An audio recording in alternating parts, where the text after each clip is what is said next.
अस्सलाम वालेकुम। उम्मीद करता हूँ आप सब खैरियत से होंगे। आज मैं एक और बहुत ही ज़बरदस्त चीज़ के बारे में आपसे डिस्कस करूँगा।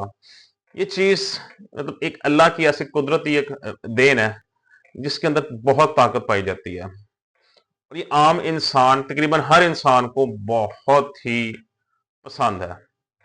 इसके अंदर कुदरती तौर पे अल्लाह की ज़ात ने मुख्तलिफ चीज़ों के लिए, बीमारियों के लिए शिफा रखी है। लेकिन बात फिर वहीं पे आ जाती है कि जब इंसान डायबिटीज़ की बात आती है तो इसको किसी भी खाने को, किसी भी खुराक को लेने से पहले 2 से 3 चीज़ों का ख्याल रखना पड़ता है। एक तो ये कि उसका ग्लाइसेमिक इंडेक्स कितना है। ग्लाइसेमिक इंडेक्स का मतलब ये है कि उससे हमारी शुगर कितनी बढ़ेगी। उसके अंदर अमाउंट ऑफ कार्बोहाइड्रेट्स हैं वो कितने हैं और उससे हमारी शुगर लेवल पे क्या इम्पैक्ट आएगा।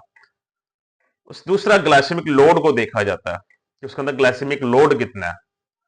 तीसरी उसमें जो चीज़ आती है कि शुगर का कंटेंट कितना है।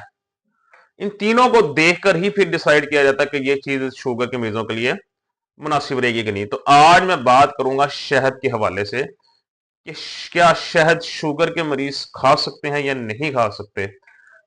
अब शहद के मुतालिक कुछ हकाइक मैं आपके सामने आज रखूंगा, जिससे आपको आज ये पॉइंट क्लियर हो जाएगा। अब ग्लाइसेमिक इंडेक्स की बात करें अगर शहद का, तो इसकी शहद की मुख्तलिफ वराइटीज होती हैं, मुख्तलिफ इकसाम होती हैं। तो अगर इसको कॉमनली मुख्तलिफ इकसाम्स को देखकर जो है ना, लो टू हाई देखा जाए तो मिनिमम 50 और मैक्सिमम 75 तक इसका ग्लाइसेमिक इंडेक्स जाता है। अगर हम 50 की बात करें या 60 की बात करें तो वो तो मीडियम कंसिडर किया जाता है, लेकिन 50 60 प्लस पे अगर चले जाएं, 70 75 पे चले जाएं, वो हमारे पास मीडियम से बढ़ के हाई में चला जाता है, जो कि डायबिटिक पेशेंट्स के लिए ठीक नहीं है। अब इसके लिए ग्लाइसेमिक लोड की अगर बात करें तो इसका ग्लाइसेमिक लोड तकरीबन 45.3 समथिंग होता है। इसका मतलब यह है कि इसका ग्लाइसेमिक लोड भी हाई है, जो कि शुगर के मरीजों के लिए सूटेबल नहीं है। अब तीसरी चीज इसमें आती है कि इसकी कंपोजिशन कैसी है, कि जो एक्चुअल में जो हनी है ये किन चीजों से मिलकर बनता है। इसके अंदर दोस्तों 80% जो है वो शुगर होती है और ग्लूकोज होता है। शुगर की किस शक्ल, ये फ्रुक्टोस की शक्ल होती है। इसके अंदर शुगर होती है, जो फलों के अंदर पाया जाता है शुगर, किसे हम लोग फ्रुक्टोस कहते हैं। इसी तरह हनी के अंदर भी जो शुगर पाई जाती है उससे हम क्या कहते हैं, फ्रुक्टोस कहते हैं। तो 80% इसके अंदर क्या फ्रुक्टोस है और ग्लूकोज है, और रिमेनिंग 20% इसके अंदर आपके जो प्रोटीन है, पोलिन है, और इसके अलावा जो वाइटामिन हैं या मिनरल्स जो भी हैं वो इसके अंदर 20% है। इसका मतलब ये है कि अगर हम इसको इस्तेमाल करते हैं शहद को, तो उससे हमारा ब्लड शुगर लेवल बढ़ सकता है।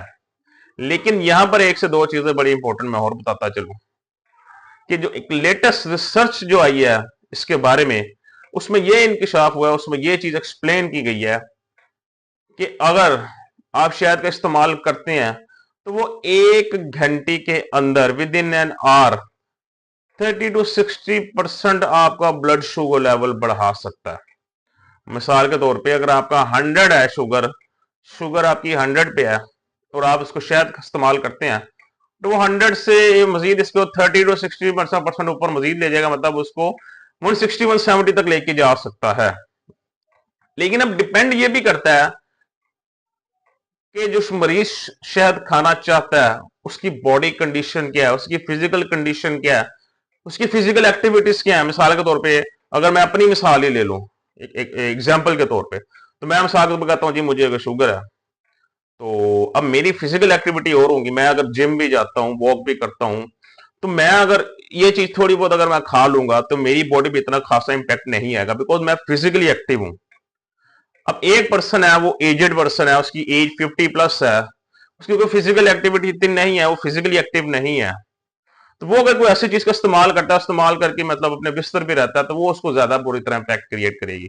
दूसरा, मैंने आपको बताया इसके मुख्तलिफ टाइप्स हैं, मुख्तलिफ टाइप्स के लिहाज से इसका ग्लाइसेमिक इंडेक्स है 50 to 75 पे जाता है। अगर आप इसको ऐसा इस्तेमाल करते हैं, इसका ग्लाइसेमिक लोड जो है इंडेक्स सॉरी वो 50 या 55 है, जो कि मीडियम कंसिडर किया जाता है, तो उसकी थोड़ी बहुत स्मॉल डोज आप इस्तेमाल कर सकते हैं, वो आपको इतना खासा नुकसान नहीं देगी। इसका मतलब ये है कि आपको शहद इस्तेमाल करने से पहले आपको उसकी टाइप देखनी पड़ेगी, किस टाइप का आप लोग इस्तेमाल कर रहे हैं और उसका ग्लाइसेमिक इंडेक्स कितना है। तो जो ग्लाइसेमिक इंडेक्स मीडियम के अंदर फॉल करता है, आप उसको इस्तेमाल कर सकते हैं। लेकिन इस्तेमाल करने के लिए भी एक दो जो जरूरी हिदायत है वो ये है कि एक तो खाने के साथ इस्तेमाल आपने नहीं करना, बिकॉज खाना जब हम खाते हैं उसके बाद ऑलरेडी हमारा ब्लड शुगर लेवल बढ़ता है।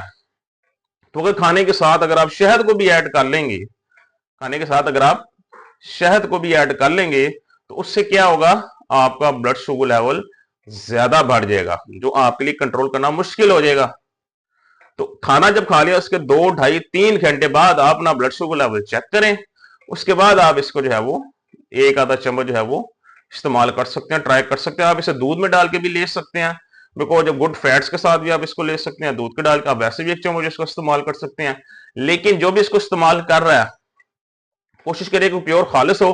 खालिस का फायदा ये होता है कि उसके अंदर जस्ट नेचुरल फ्रुक्टोस होता है, ये उसके अलावा जो लोकली बनाए होते हैं खुद से, इसके अंदर उन्होंने खुद से भी मिठास बहुत ऐड की होती है, शुगर या ग्लूकोज जो है मैपल सिरप वगैरह उन्होंने ऐड किए होते हैं, जिससे इसका शुगर का कंटेंट बहुत हाई चला जाता है, जो कि शुगर के मरीजों के लिए खतरनाक है।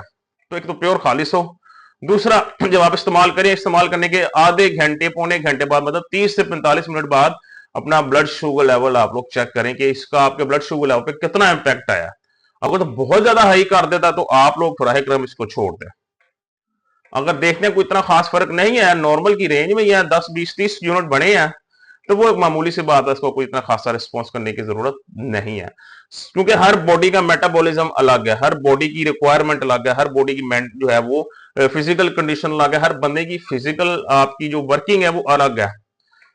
अगर आप वॉक बहुत करते हैं, चलते फिरते बहुत है, जिम भी करते हैं या साइकिलिंग करते हैं, जो भी काम करते हैं, फिजिकल एक्टिविटी ज्यादा है, तो फिर आप इसको हल्का फुल्का रोजाना थोड़ा बहुत इस्तेमाल कर सकते हैं, बिकॉज आपकी फिजिकल एक्टिविटी है, आपकी बॉडी में इतना असर नहीं करेगा। लेकिन अगर आपकी फिजिकल एक्टिविटी नहीं है कोई भी, ना वॉक है ना साइकिलिंग है, तो आप कोशिश करें इसको इस्तेमाल करके देखें। अगर आपको शुगर लेवल हाई करता है, इसका फिर इस्तेमाल आप लोग तरक कर दें। नेट शेल क्या है, पूरी वीडियो का नतीजा क्या है, पूरी इसको सम अप अगर मैं करके बताऊं, तो जो आप इसको थोड़ी बहुत मिकदार में ले सकते हैं, लेकिन कुछ एहतियातें जो बताई हैं उसके साथ, ये एक तो खाने के साथ नहीं खाना, दूसरा खाने के आधे पौने घंटे बाद 30 से 45 मिनट बाद अपना शुगर लेवल जरूर चेक करना, ताकि आपको उसका अंदाजा हो आपको सूट कर रहा है या नहीं कर रहा। वो खाने के बाद थोड़ी सी घर में वो कर लें तो वो आपके लिए ज्यादा बेहतर हो जाएगा। बाकी इंशाल्लाह कल दोबारा आपसे मुलाकात होगी, अपना ख्याल रखिएगा। अल्लाह हाफिज।